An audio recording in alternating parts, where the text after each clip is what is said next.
the biggest business in this country is agriculture. Agriculture is not just what the farm grows. Agriculture is the machinery that moves that produce. Agriculture is the structure of how that produce is sold. And now what we are seeing is the last bastion that was protected from monopoly is now being overrun. What do I mean? I mean that three, four, five people are now owning this country, who I term as crony capitalists, who have a close relationship with the Prime Minister, and who provide the Prime Minister with media support.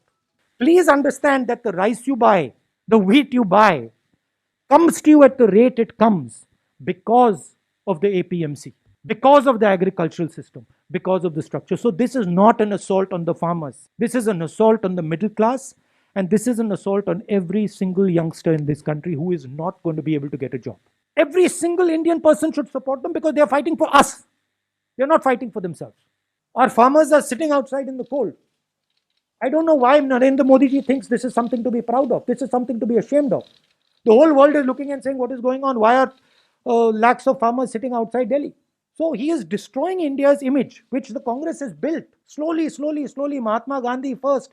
Slowly we've built it. वो उसको उड़ा रहा है, मतलब फाड़ फूड़ के फेंक रहे हैं.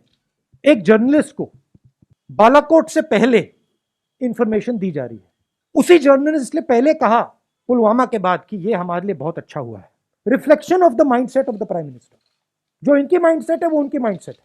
ये देखो हमारे लिए बहुत अच्छा हुआ है कि हमारे 40 लोग मर गए, अब हम चुनाव जीत जाएंगे. So it is a criminal action and that investigation should begin. I want to know whether it was the Prime Minister of India who told Arnab Goswami, or it was the Defense Minister, or it was the Home Minister, or NSA. I want to know which one of those people told this man.